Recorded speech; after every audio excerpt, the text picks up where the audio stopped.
super windy, so I hope that'll be okay. But I just had a realization that I didn't think was going to happen in my life. So I was thinking about the SSP and the RRP. The SSP, I was thinking, made me feel like the world was okay. I used to feel like the world was really, really, really scary, just nonstop scary. Look, you can tell the wind is going really fast because those clouds are moving so quickly. Just gorgeous. Look at this little mountain over here. I love this. So the SSP made me feel like the world was okay. And then the RRP has made me feel like I am okay. Which I just did not expect to have that experience in this life. Many years ago, I overdosed because I got really freaked out about the fact that I could not make myself not be queer. I was just not going to be able to do it. And I had committed, when I realized that I was queer when I was 11, I had committed to just using it as like a spiritual sacrifice. Like it was the way that I could serve God, was to not be queer.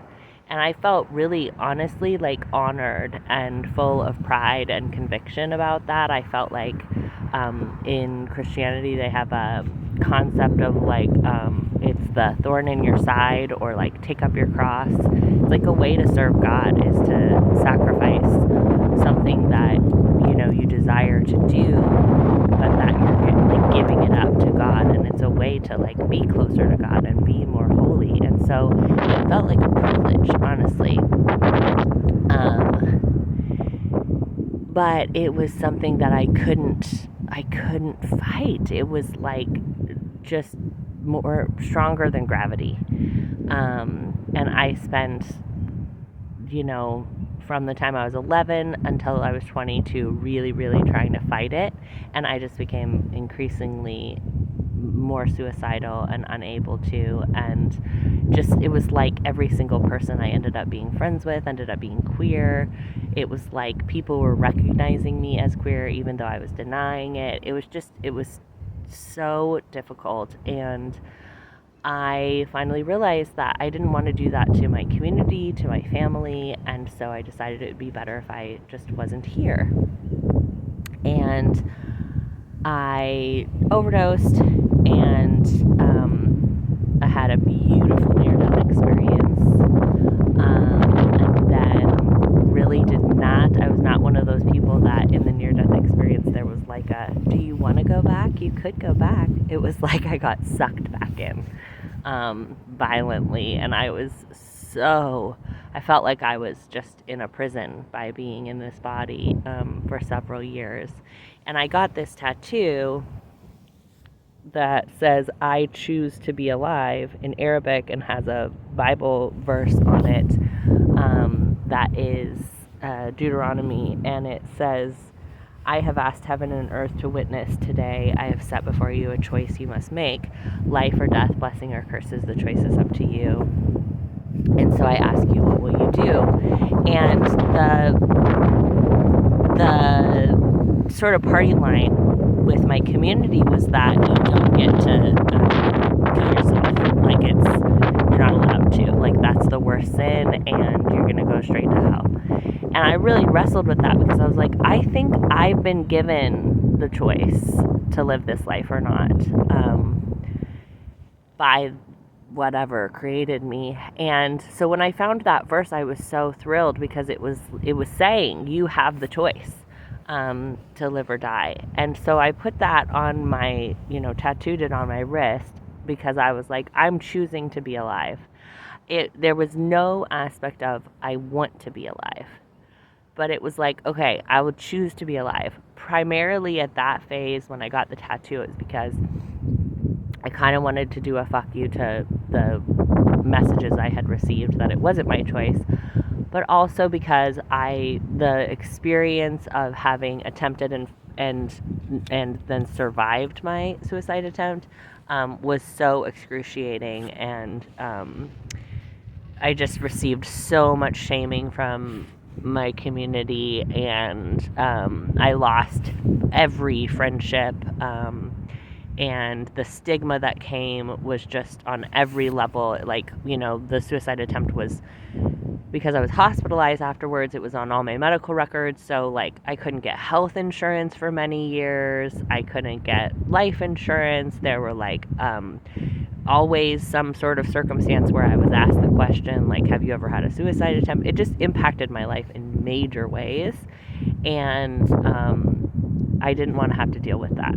So I had chosen, like, I'm just going to be alive because I don't want to experience another failed suicide attempt. And then after I had my kid and went through postpartum depression and became super suicidal again, I went into dialectical behavioral therapy and sort of recommitted myself to choosing to be alive, because I decided that it would be better for my kid if I didn't die by suicide. Just statistically, there's all these statistics, right, about how that affects a kid.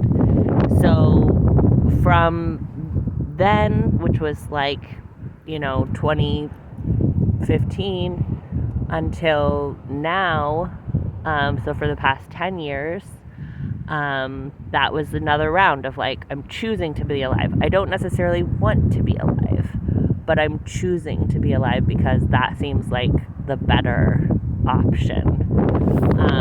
And I'm willing to do that for my kid, for the sake of my kid. Yeah, and I just honestly figured that that's what I would be doing for the rest of my life. And I was willing to, and I was finding pretty good ways of finding, peace with that decision, but it still felt like a decision. It felt like I'm choosing to do this because it's the better of two options, but I would prefer not to have to. And so it felt like, I was like biding my time here. And that if the circumstances were different, I would be so happy to not have to be here. And, that would bring up things like, it would be so nice if I got killed by something, whether that be like a health situation or a car accident or whatever. Because I just felt like I didn't really want to be here, but I also didn't want to be responsible for not being here. So I thought I would just carry on. I was finding a lot of meaning in life, like, despite this, but I still had this undercurrent of, like, I'm still making this choice. And that felt, like, painful, and I felt a little ashamed of it. And I felt like I couldn't really talk to people about it, that I actually am a person who believes in such radical autonomy that I support people if they don't feel like they can keep being alive. And I would have no judgment for anyone who made that decision. I just had decided, like, given all the factors, I didn't want to make that decision. So it just felt like it was always with me, and that it was always going to be with me. And I was really startled yesterday to have, hold on, let me let this wind come through.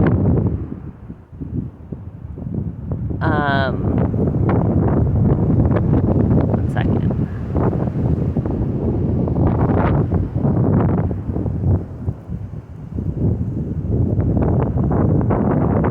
See how much the clouds are moving.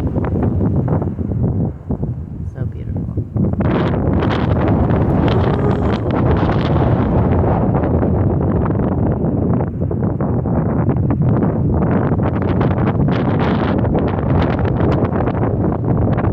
I love feeling the wind because you can't see it. I think that's one of the coolest.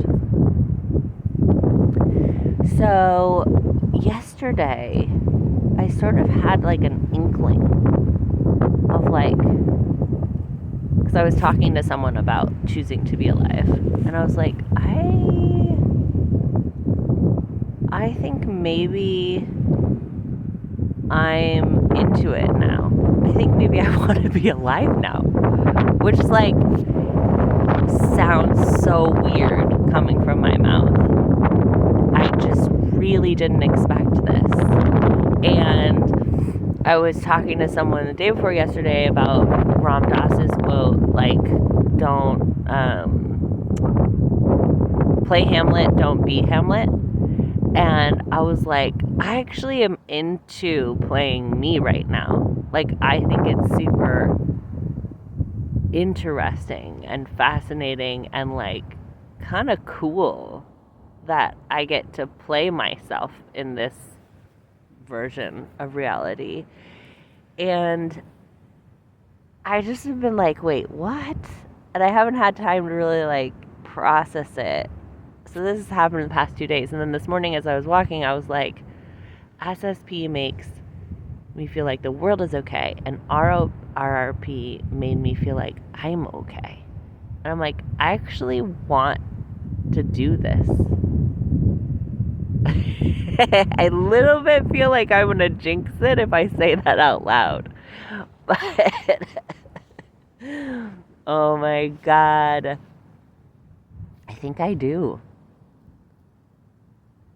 I think I do. That is so crazy. I've also been thinking this morning about how, like, since doing the RRP, I've never, like, chilled, like, just, like, sat on couches and just, like, rested and relaxed, or, like, laid in bed longer, or just, like, read a book or watched an extra TV show. I've never relaxed so much in my life, and I've never pooped so much in all my life. I'm like an extremely regular person. I definitely used to always poop once a day, but now I poop like 3 times a day. So the fact that it's called the rest and digest, that's what it's like reinstating, the RRP. It literally is. I am resting and digesting so much more than I ever have in my life. It is wacky.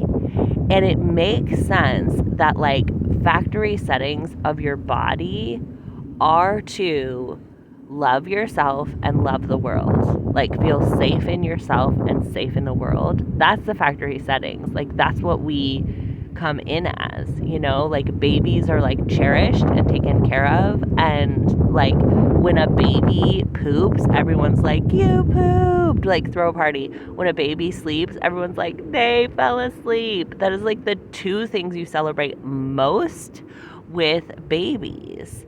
And everybody loves babies. So that's like the factory setting of being a human. And then we grow up, and like once we get into preschool, everybody's like, it's not time to go to the bathroom. It's not time to sleep. You have to go to the bathroom now. You have to sleep now. And it becomes all jacked up, and everybody becomes like scary and like controlling you, and they're not just celebrating you for being an animal anymore.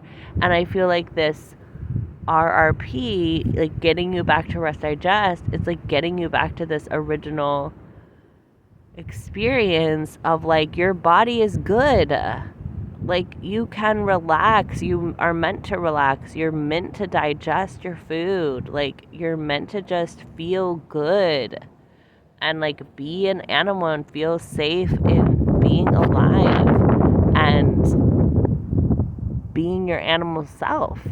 And I feel like there's something really big about the way that the world like controls our rest and digest, like creates a like communicates like there's something inherently wrong with your rest digest body. And when we like reclaim that rest digest, it's like a reclaiming of ourselves. I did not expect this to happen with the RRP, honestly. I'm super fascinated. I'm super grateful. I can't believe it. I think I want to be alive. Wow. Okay. Love you.